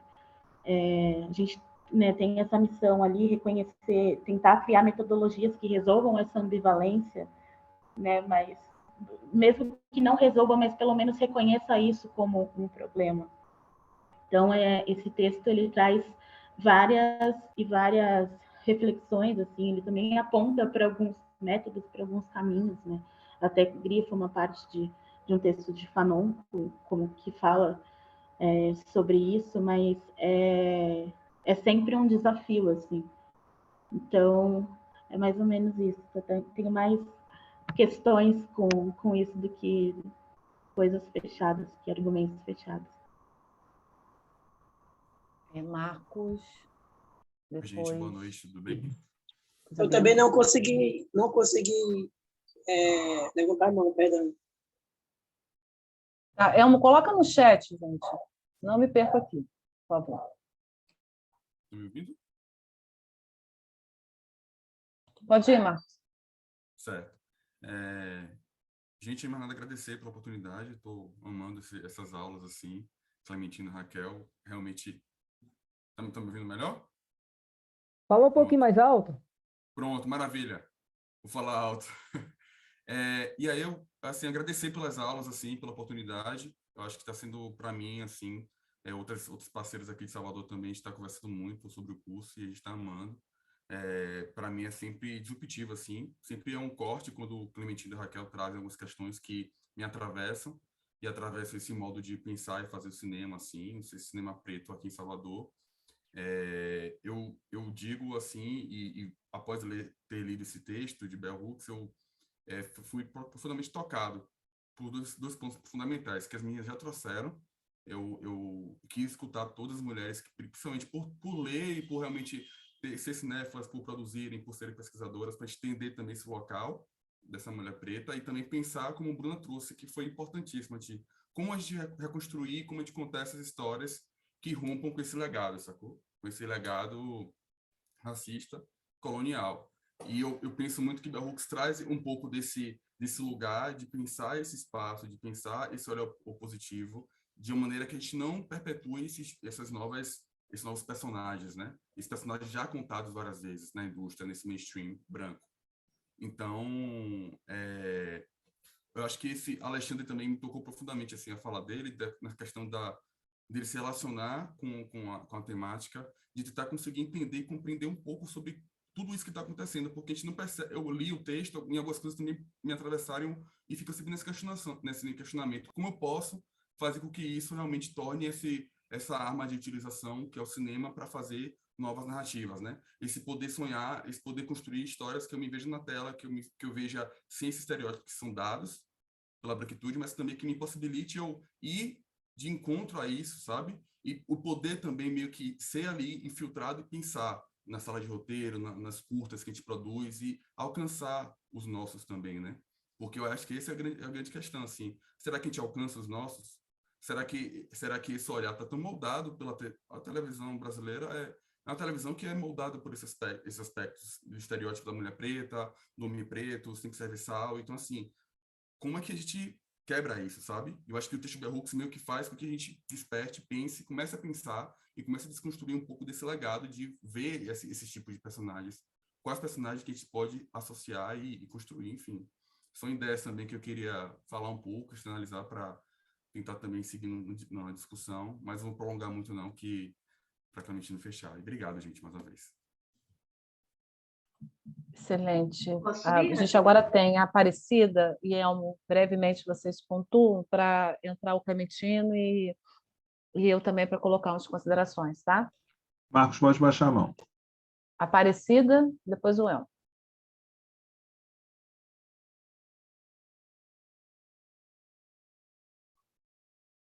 Mas não seria eu depois do mar? Então, é você, eu acho que é a Ângela, não é Aparecida, não. Aparecida também quer falar? Acho que é. Bolei aqui. Você falou que seria depois do mar. Mas é Tá, rapidinho, Ângela, posso então falar? fala. Pode. É bem rapidinho. É claro que o texto da Bel é um texto riquíssimo, ela fala de várias coisas, né? Olhares negros, raça e representação, é extremamente importante as colocações que ela faz aqui, e uma delas eu acredito que é fazer com que a gente possa encontrar ou descobrir uma outra forma de olhar a negritude, né? Não só a gente, mas a gente se olhar, né? E as outras pessoas talvez também, né? E eu acho muito interessante nessa parte do texto que ela pega, ela não pega só o cinema, ela vai pegar a música, ela vai pegar a literatura para fazer ela tá debruçada, é claro, sobre a realidade dela, para fazer essa discussão, né? E eu acho interessante quando ela fala da cor púrpura, que na verdade é uma metáfora, né? Da Alice Walker, aí ela fala da Sally, né? Que é uma personagem que rompe, consegue vencer o patriarcalismo, né? Mas não se transforma numa revolucionária, né? Ela volta para o ambiente doméstico, né? Então, ela coloca isso para nos mostrar que, muitas vezes, a gente ainda tem um olhar colonizado sobre a gente mesmo, né? A gente fica reproduzindo essas coisas todas. E ela fala que a habilidade crítica, vou ler só rapidinho aqui, a habilidade crítica da espectadora negra surge de um lugar de resistência apenas quando as mulheres negras, individualmente, resistem de modo ativo à imposição de formas dominantes de ver e de saber, né? Exatamente essa questão que talvez a gente precise vencer, né? Era só isso. Ótimo, Ângela. Elmo. Gente, boa noite. Eu sou o retardatário da turma. Elmo, sou eu. Estão me vendo? Estão me ouvindo? Sim, estamos te vendo e ouvindo. Vai ser, eu serei muito breve. Assim, queria agradecer a Raquel e ao Clementino, não os conhecia, e por acidente eu entrei nesse curso de extensão com um amigo meu da capoeira. A capoeira foi um dos caminhos para que eu tentasse sair de um lugar de reprodução, né, de opressões, muito aprendido, né, através do serviço público, através do teatro, por alguns amigos que tinham como conceito principal de arte um teatro ainda muito embranquecido. Eu passei pela Escola Livre de Teatro em São Paulo, na Escola Livre de Teatro de Santo André, e foi a partir dali, conhecendo a Juliana Colombo, o Kilson de Oliveira, a Companhia de Heliópolis, que eu comecei a entender um pouco desses processos raciais na arte e a minha função social. E quando eu comecei a ler Bell Hooks, li alguma coisa sobre a educação com ela, não lembro o nome do livro, e com esse texto é impossível nós não nos situarmos, né? Nós não nos tocarmos assim em feridas, em lugares que para mim é muito difícil e complicado. Já visto que hoje eu participo de uma escola livre aqui na minha cidade há 7 anos, e para que eu seja notado, eu preciso estar com o meu parceiro nessa escola, que é o Chico Expedito Solon, que foi um que, quer queira, quer não, abriu algumas portas. E hoje eu tento fazer com que as pessoas consigam conhecer Bell Hooks, conhecer Abdias Nascimento, conhecer quem foi Ruth, quem é Zezé Mota, enfim, a partir desses lugares mesmo de desconstruir esse olhar hegemônico dentro da arte. Então, o livro, ele para mim, ele toca nesses pontos que são cruciais, que para mim são pontos de virada, né? São coisas muito sutis que nós reproduzimos, né? Que nossos pais talvez reproduziram. Então, aqui no Ceará, pelo menos para mim, não era tão comum ver as pessoas pretas unidas, tentando burlar, né? Burlar o sistema e fazer uma arte que nos é presente de fato, né? E aí eu tento fazer uma reflexão também desses lugares quando a gente fala dos nossos, né? E eu tenho inúmeros companheiros que começaram a fazer teatro e se debandaram para um lugar do sucesso, né? Pessoas pretas se debandaram para um lugar de sucesso e começaram a fazer teatro com pessoas brancas, mas que tinham uma ferramenta e que sabiam falar sobre essas questões com um pouco de fluência. Eu fiquei refletindo que o racismo ele é tão cruel e ele machuca tanto algumas pessoas que até para fazer essa abordagem, né, sei lá, afetiva ou empática, qual é realmente o modus operandi de uma pessoa preta para poder conquistar ou então ter uma pessoa do lado, assim, um companheiro que possa refletir sobre essas questões. Eu sou a primeira pessoa preta que está tentando estabelecer um grupo de teatro preto que fale sobre essas questões. Comecei a fazer uma pesquisa sobre a técnica do mais, né, que é um cara branco e tal, que eu via que as pessoas falavam que preto não sabe interpretar, mas eu refleti que eles não tinham uma ferramenta.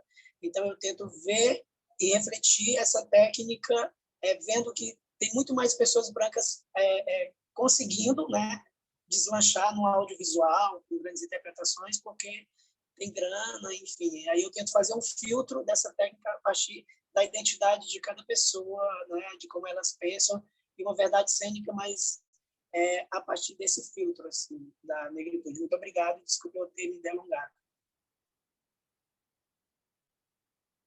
Gente, acho que não tem mais, vendo aqui, eu estou acompanhando o chat. O Clementino também puxa minha orelha, eu tenho que olhar chat também. Mas acho que não tem mais inscritos. Aí, Clementino, Clemens. Então, gente, boa noite. Eu e a Raquel, já falo por ela nesse sentido, assim, estamos nas nuvens com quanto debate a gente não está acostumado. Até o Alexandre falou assim, eu tive dificuldade não sei das quantas, angústia, mas, gente, você leu o texto, tantos leram o texto, a gente não está acostumado sequer aqueles acadêmicos lerem os textos que os professores passam. A Denise está lá concordando, ela sabe como é que é, né? A gente mesmo, esse texto já passou no Grecos, quantos que não leram, né? E tantos outros grupos que a gente participa. Então, foi muito bom mostrar o quanto que o pessoal estava engajado, e é um texto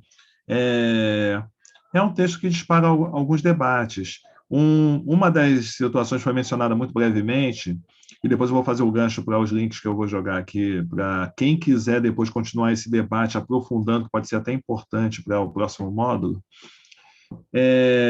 quando menciona o caso do filme do Oscar Micheaux, que essa atriz, que eu me esqueci agora o nome dela, mas que ela também até fez um filme muito importante chamado Imitação da Vida, que até numa adaptação para uma novela da Globo, minha mãe fez junto com Julia Lemert, que fazia a filha dela, e tinha essa coisa da filha Clara, que era cuidada pela babá e tudo. Então, essa atriz sempre teve essa coisa dela poder jogar dos dois lados, né? Poder ser vista como uma atriz branca ou como uma atriz negra, dependendo do contexto.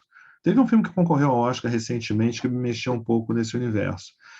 E teve essa situação que, para esse filme, um filme que o próprio Oscar Micheaux, que é um preto retinto, fazia um par romântico com ela no filme que ele dirigia, como em alguns estados americanos ela seria vista como uma atriz branca, eles tiveram que fazer blackface nessa atriz que era negra, para que ela ficasse naquela coisa da fotografia preto e branco, com uma imagem apresentável como negra, para que em estados onde ela não fosse lida como negra, isso não pudesse causar uma confusão e o filme ser censurado, até causar problemas devido às políticas de segregação nos Estados Unidos. Tá, isso é um problema, é um fato corriqueiro na segregação americana, mas traz à luz sobre o momento que vozes e perspectivas pretas começam a se fundamentar no momento ainda que o cinema sonoro estava se estabelecendo, né? O cinema sonoro, não digo cinema com som sincronizado, né? Nunca devemos chamar de cinema mudo, cinema sonoro, né? Apenas o sem som sincronizado com som sincronizado, que sempre teve, de alguma maneira, som. Então, é para a gente pensar quantas concessões, mesmo para os pioneiros, tiveram que ser feitas para que, hoje em dia, o povo possa chegar dando pé na porta. E ainda não estamos dando pé na porta como deveríamos dar. Entendeu? Para um filme maravilhoso, não gosto de citar questões datadas, mas é importante mencionar. Para um filme maravilhoso, no sentido assim, quantas comédias brasileiras de qualidade vocês veem numa Netflix da vida? O filme do Rodrigo França está melhor do que muitas dessas, pode ter suas irregularidades e tudo, mas está melhor do que muitas dessas comédias brasileiras que são disponibilizadas. É um filme que fala direto com o seu público e tudo, mesmo com todas as concessões que, em algum momento, para ter um elenco 99% negro e uma equipe 99% negra por trás das câmeras, tem que se fazer. Faz parte, o jogo ainda pertence a esse público, mas essas perspectivas, essas vozes começam a predominar em função o quê? Da escuta aos gritos, da escuta aos discursos e da escuta a essa coletividade. Quanto mais coletivo for o grito e quanto mais coletivo for o discurso, as políticas públicas se estabelecem. Então, quero trazer só mais 2 textos, botar links aqui para vocês, que eu acho que tem um pouco a ver com a minha pesquisa, porque eu já venho cruzando esses textos na minha tese, então, para mim, eu não consigo pensar no olhar positivo da Bell Hooks sem pensar na máscara, nesse capítulo do Plantation, né, da Grada Quilomba, o texto A Máscara, estou botando aqui no chat, está num blog traduzido, né, mas tem, acho que quase todo mundo aqui já deve ter lido, quem não leu, é um texto de fácil leitura, é bem impactante, até porque começa com um ícone nacional, né, que é a escrava Anastácia, que fala sobre silenciamentos, mas mais ou menos na mesma pegada da Bell Hooks. Eu teria uma crítica ao final do texto que, como a Grada Quilomba, ela está num universo intelectual branco, português, europeu, né, ela é radicada na Alemanha, aquela coisa toda, no final, para mim, dá a entender que o público para o qual ela está falando é esse público intelectual. Ela está num discurso que atende, obviamente, né, aos pretos, mas que o trabalho dela é um trabalho de trazer essas discussões dentro de um ambiente branco também, mas eu acho hiperválido. Mas é só umas pequenas entrelinhas que eu acho que traz isso. Mas aí, para não ficar nessa coisa de bater palma para branco sambar, trago também, logo para chutar o pau da barraca, J. Mombassa, com Pode um Cu Mestiço Falar, que é um texto muito porrada. Darlene falou, totalmente. Tem um texto que é decolonial, é esse ensaio de J. Mombassa, Pode um Cu Mestiço Falar, porque ela vem justamente a partir da máscara da Grada Quilomba, desconstruindo, exatamente, tudo da J é uma porrada. Ela vem desconstruindo essa coisa assim, tá, legal, muito bonitinho, estamos discutindo raça, muito bonitinho, estamos discutindo o papel da mulher, e onde é que fica o povo trans nessa, né? Então, e fala pegando a academia, pegando as expressões, então pau na moleira. Então, só para construir, quem quiser depois fazer a biblioteca básica, Pena que o Edson não está aqui hoje, ele tinha mandado uma mensagem hoje, que é o nosso gestor da nossa biblioteca virtual, mas acho que todo mundo tem direito a editar, pode subir esses textos, ou só compartilhar os links lá também no grupo de vocês, para quem não leu, ler. Esses 2 textos são bem interessantes, são bem papo reto. O da Jota também tem um pouquinho, cai um pouquinho para o Academy 6, mas acho que todo mundo vai entender do que se trata. Então, por que eu trouxe esses 3 textos para falar de silenciamento, né? Falar a questão da escuta? E por que eu quero fechar esse encontro falando, antes de passar de volta para a Raquel, falando sobre a escuta? Uma coisa assim que eu percebi nesse primeiro módulo, somos um grupo interracial, temos gente de todos os tipos, vamos dizer assim, aqui no grupo, mas até o momento acredito que haja uma timidez das pessoas brancas de não só abrirem as câmeras, como também de se expressarem no meio desses debates. E como vimos essa semana, que foi amplamente debatido nas redes por causa da questão lá da Joe Eubank e o Bruno Galhaço com os filhos e tantas outros debates que vêm sendo suscitados a partir daí, algo que foi falado, inclusive, pelo próprio Bruno Galhaço. Não estou fazendo isso como uma faca no pescoço, não, gente. Estou fazendo isso assim só como uma reflexão, né?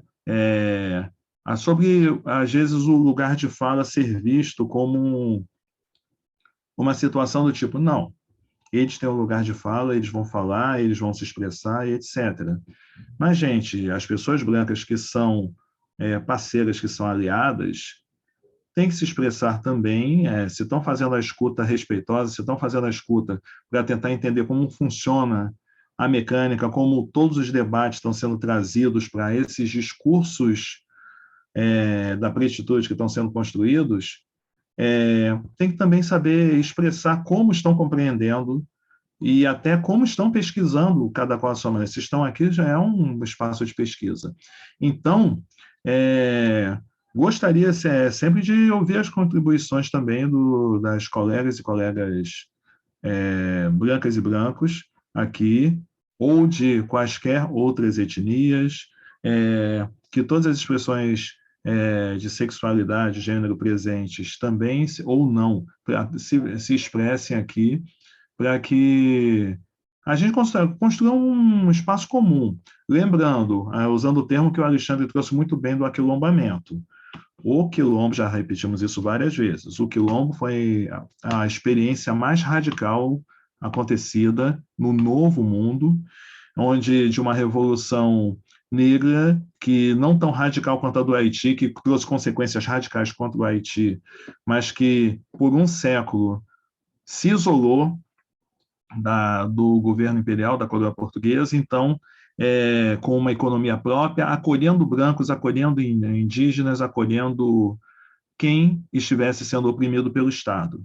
Foi, eu acho que o único caso na história das Américas com uma longevidade tal, de gerações e gerações, de pessoas pretas, criando um reinado independente dentro de um território. Nem os franceses nem os holandeses conseguiram tal sucesso. Aliás, graças aos holandeses, a gente teve o Quilombo dos Palmares também, mas também são os ordinários racistas. Então, é isso, é só para pensar. Estamos num quilombo, é para compartilharmos todas essas... quilombo do Cariterê, aquilombou pessoas negras e não. Exatamente. Vocês chegam hoje em dia em vários quilombos pelo Brasil, logicamente já é um outro processo, né? Você vê pessoas de todas as cores e que já são nascidas, inclusive, nesses espaços. Então, vamos transformar esse quilombo num espaço em que as vozes são ouvidas, são escutadas, e a gente vai construindo um pensamento para essas narrativas que, sim, serão pretas. Viu, Raquel? Sim, eu vou dividir a fala com a Morgana, que ela queria bastante falar trazer alguns comentários em cima da sua fala, Morgana. E depois a gente fecha, que já são 8h30, e nós temos também um pouco do resumo que os nossos queridíssimos extensionistas e a bolsista vão fazer também, tá, gente? Então, vamos estender, acho que até 8h45 estourando. Quem puder ficar até o final, que vai ser bem bacana, que os nossos estudantes vão estar também fazendo um resumo do que foi debatido hoje. Morgana. Boa noite, eu espero que vocês estejam me ouvindo a falar aqui nesse momento, já para o final, né? Mas Morgana, você poderia falar um pouquinho mais alto? Um pouquinho, por favor. Desculpa te interromper. Estão me escutando agora? Estão me escutando agora? Não, mais alto? Tá melhor. Tá melhor? Fala aí, fala aí. Estou quase gritando, mas tá. Gente, então, desculpa, né? Agora, assim, bem no finalzinho mesmo, né? Mas eu sou aqui de Aracaju, Sergipe, e no momento eu estou como assessora da Mostra de Cinema Negro, aqui da EBE, né? Daqui a 7 anos. E agora vocês conseguem me ouvir melhor? Eu acho que vai ser melhor sem o microfone. Acho que sem o microfone. Pronto. Então, como eu falei, eu estou como assessora aqui da Mostra de Cinema Negro, a EBE, que acontece há 7 anos, né? E essa fala de Clementino, junto à fala do nosso colega Alexandre aqui, acabou me dando essa coragem de finalmente entrar aqui no debate de uma forma mais pontual, né? Eu sempre tive um pouco de dificuldade, e agora que eu estou na casa dos 30, assim, eu começo a pensar essas questões da minha família, né? Meus avós são negros, meu pai é preto, mas como eu tenho a pele clara, quando eu morava em São Paulo, por exemplo, as pessoas diziam que me viam como uma mulher negra. E aqui em Aracaju, aqui em Sergipe, ou quando eu vou para Salvador e tudo mais, já fica um pouco mais difícil, justamente por causa dessa questão da minha pele ser mais clara, apesar de eu ter meu cabelo do jeito que eu tenho, apesar de ter escutado coisas como você também tem um pé na senzala, e às vezes eu fico um pouco, tenho que admitir, eu tenho um pouco de receio de falar, né? Até porque eu venho de eu acho que eu estou muito privilegiada assim, nessa coisa do cinema negro, porque como eu fiz assessoria da EBE por 2 anos, né? Eu tive acesso a muita produção, né? Feita por gente preta e que são maravilhosas, né? Então, eu tenho ótimas referências, são referências mais contemporâneas, mas também, por exemplo, o nosso homenageado esse ano foi o Zósimo, né? Então, a gente também, eu também estou tendo acesso a essas referências e eu estou podendo conseguir acessar um pouco melhor a minha herança, né? Tipo, querendo descobrir quem são os meus avós, falar de coisas que eles não falam. E isso acabou lembrando um pouco também, que eu acho que a Raquel, em dos primeiros encontros, ela falou de um roteiro sobre alguma menina mestiça, não sei se é a palavra correta para falar, né? Mas que se caberia, né, fazer um cinema negro, tipo, um filme, um roteiro que eu vá escrever é considerado cinema negro, né? E aí também tem essa história do lugar de fala. Eu lembro que teve uma coisa que me mexeu bastante comigo, foi, não sei se vocês lembram, a questão da branca do turbante, né? Uma polêmica que veio há alguns anos atrás, assim, né?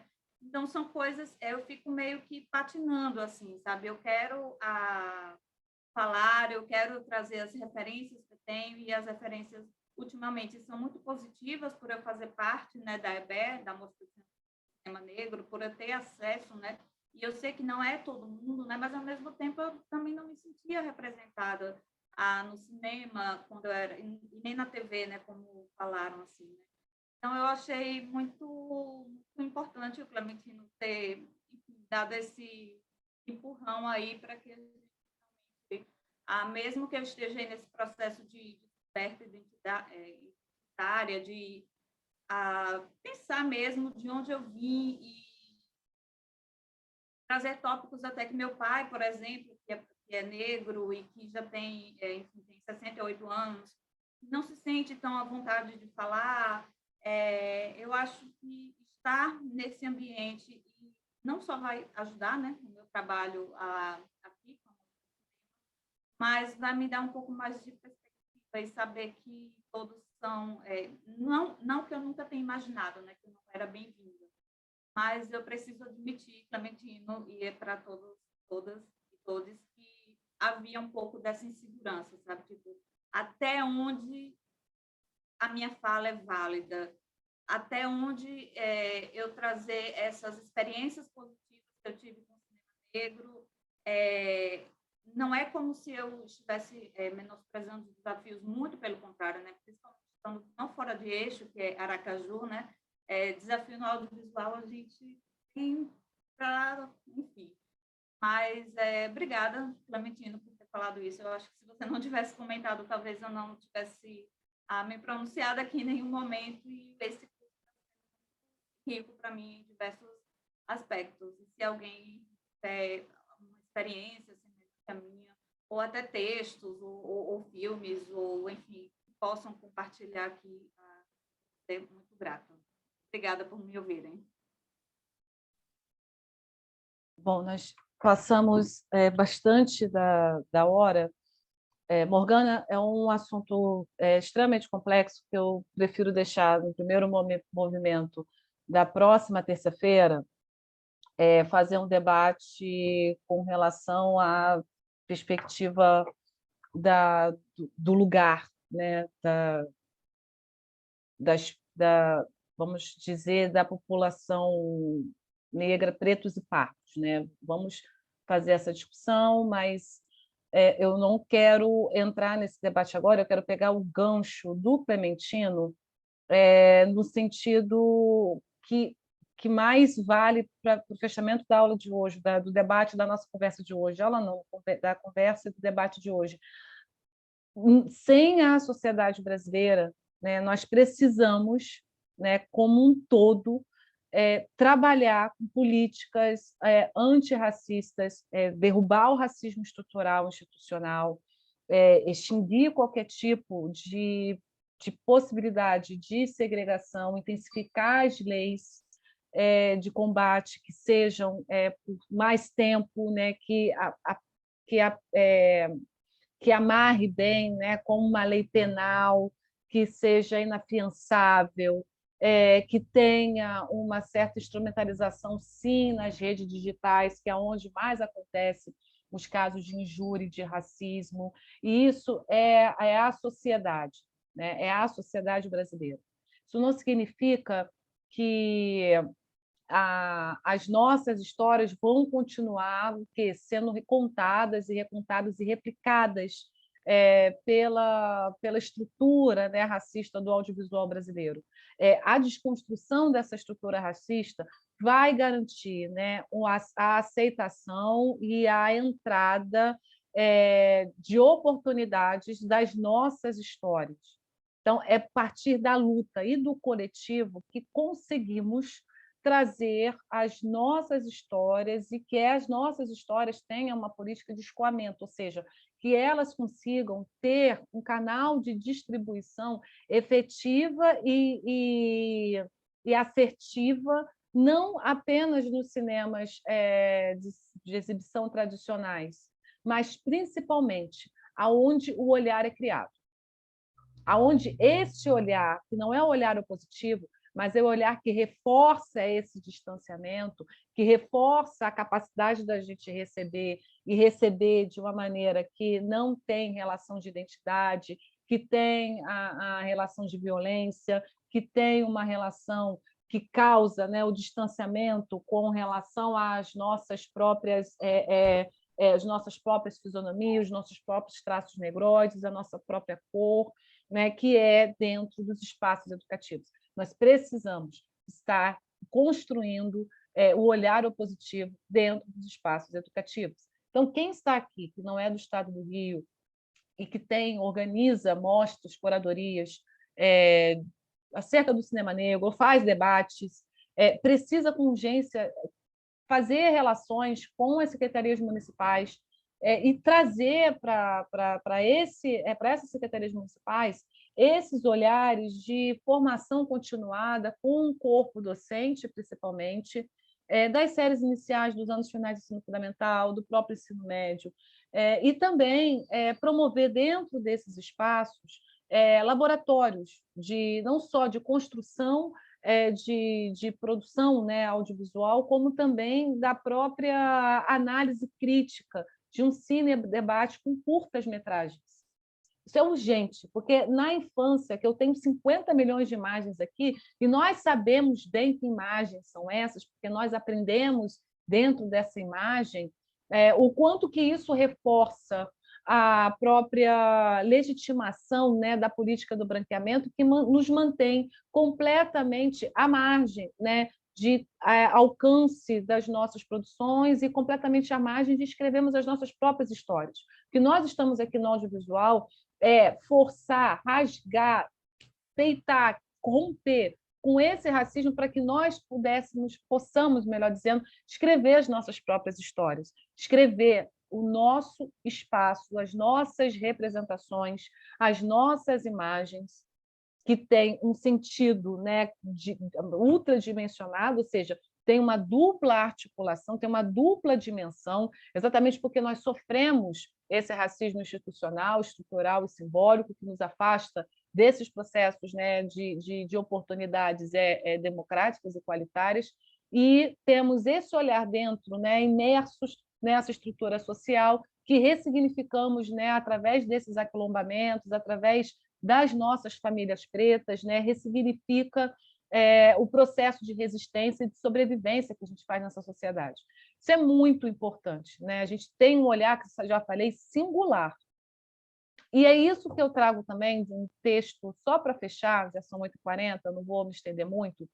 Eu queria falar sobre imagem, mas a gente vai falar isso no início do primeiro tempo do debate, que a gente começa sobre o roteiro, porque isso é importante para fazer essa desconstrução decolonial com relação às próprias histórias que nós vamos criar dessa maneira disruptiva, sem a construção conservadora de uma técnica, o passo a passo, uma relação crescente de histórias. Nós vamos trabalhar no mergulho, né, dessa tempestade de ideias. Mas eu queria trazer um pouco a discussão com relação a essa teoria da recepção que falaram aqui, da espectralidade, que é muito importante. É uma teoria da recepção. Se vocês colocarem teoria da recepção, vocês vão ter inúmeros textos,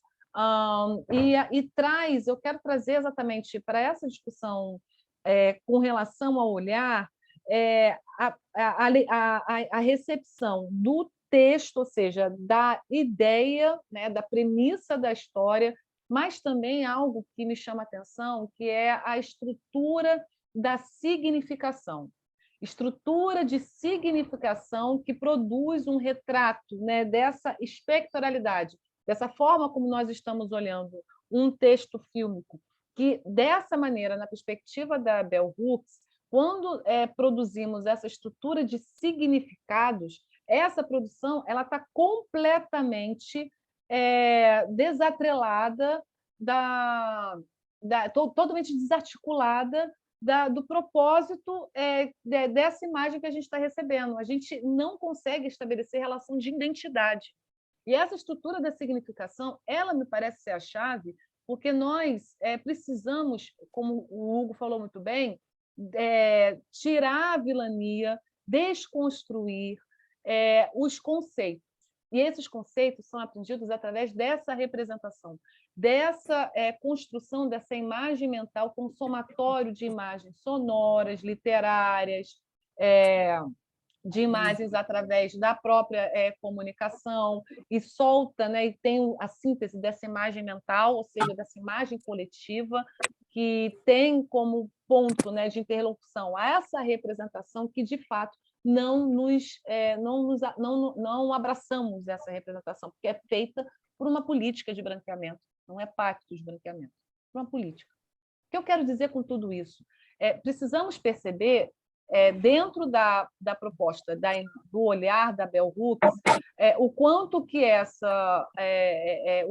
esse significado, o conceito, né, que é aprendido, e o quanto que nós conseguimos absorver, que é completamente minúsculo, né? Ou seja, a gente não absorve, a gente absorve de uma maneira violenta, a gente consegue reverter esse processo, né? E a gente precisa fazer o estudo da imagem, como o Clementino falou, pelo estudo dessas imagens que nós vamos refutar em cima das nossas histórias, que tem uma super dupla dimensão de interação que nós temos com essa sociedade. Nós sofremos o racismo e estamos imersos a essa sociedade paralelamente. Então, é a partir dessa singularidade que nós temos que precisamos, de maneira coletiva, sim, construir políticas de ações afirmativas e a gente precisa da sociedade. A gente precisa, sim, de um conjunto, né, social que esteja imbuído em eliminar, em radicalizar nas leis penais e eliminar manifestações, não só no ponto de vista estrutural, simbólico, né, institucional, práticas, né, racistas, que trouxe uma menina, acho que foi a Denise que falou, que tem uma implicação extremamente complexa, já que não existiu no contexto, né, americano a lei Jim Crow, né, aqui no Brasil não existiu, que são leis que ratificaram a partir de 5 anos depois do fim da Guerra de Secessão Americana a implementação, né, de estruturas, né, jurídico-políticas racializadas, em que o branco tinha o espaço e acesso e o afro-americano não tinha absolutamente nada, né? Então, aqui não teve, né, essa imposição dessa lei, mas, de fato, a gente tem uma especificidade e uma singularidade que faz com que a Tarsila seja colocada nos livros didáticos no 5º ano, né, 6º ano, 3º ano, e todas as crianças das escolas municipais públicas, sabemos que ocupa a população preta brasileira, aplaudindo, né, a Semana de Arte Moderna. Nós temos essas nuances, essas singularidades que nós precisamos, sim, tratar, né, de maneira assertiva e tirar a vilania, né, dos nossos personagens, que a política de branqueamento tanto faz. Resumindo, eu acho que vale a discussão e as referências do Clementino. Também vou colocar uma aqui sobre a teoria da recepção. Acho que já acabamos o tempo. Deixo aqui a fala exatamente para os extensionistas pegar um pouco o resumo que todo mundo aqui apontou, e a gente, na terça-feira, está certo, começamos o módulo 2, vamos pegar esse debate, e a gente espera que todo mundo possa participar, porque vai ser um momento de produção extremamente desconstruída, e vai ser riquíssima a médio e longo prazo para vocês continuarem nessa tentativa, né, e nesse esforço que nós fazemos sempre de escrita, né, das nossas histórias. Jovens bolsistas, extensionistas, é com vocês. Então, gente, eu, juntamente com os outros extensionistas, a Marcela e o Rodrigo, a gente fez um breve resumo de tudo que rolou hoje na aula, e a gente vai passar para... Eu vou representar os dois, a gente vai falar para vocês até para ser mais rápido, para não demorar muito, não estender o tempo de vocês. Bom, hoje nosso texto de discussão foi o texto O Olhar Opositivo, de Bell Hooks, e eu, a bolsista, junto com os outros dois extensionistas, começamos esse debate, apresentamos o texto em partes, cada um apresentou uma parte do texto, e logo depois a gente começou, a gente teve a pergunta de questionamento, que iniciou o debate, e ao longo desse debate a gente teve diversos temas discutidos, como o papel da mulher negra na formação do olhar opositivo, a representatividade como projeção desse olhar crítico, não uma representação vazia, falta de espaço real para as cineastas negras e como o olhar opositivo pode mudar isso, filmes como forma de manutenção das hierarquias e estereótipos e qual é a forma de combater esse tipo de sistema, como essas representações são diferentes formas de violência, debate como forma de engrandecer todos, e o olhar opositivo como forma de resistência a esse sistema. Esses foram alguns pontos que a gente pegou, sintetizou com todo esse debate que a gente teve hoje. E a gente queria muito agradecer a participação de todos vocês nessa construção desse debate, que foi incrível. Clementino, quer falar? Obrigada. Arrasaram. Todo mundo compreendeu? Entendeu? Foi bacana? Que resumo maravilhoso. Só agradecer a nossa equipe, assim, tem sido muito legal trabalhar com eles na construção desse curso, agradecer a Raquel por ter acreditado na minha pessoa para estar aqui junto com ela ministrando essas aulas. Deixei mais um textinho que eu publiquei, hoje é dia 2, né, exatamente no dia 5 de agosto de 2020, quando teve aquele episódio da manifestação na praia de Copacabana, pelos mortos, pelo Covid, com as cruzes, e que o velho chutou. Então, fiz um debate sobre planos cinematográficos a partir da construção da narrativa e da desconstrução feita pelo pai do jovem que morreu e que foi lá levantar as cruzes de novo. Então, São textos que a gente não está jogando na obrigação. Vocês podem ler para acrescentar, quem tiver com tempo, disponibilidade, quiser trazer isso dentro das suas construções, né? E no encontro que vem, vamos contar histórias. Então, beijo no coração de todas, todos e todes. Até o próximo Beijo, encontro. gente. Beijos aqui do YouTube. Vou interromper a gravação.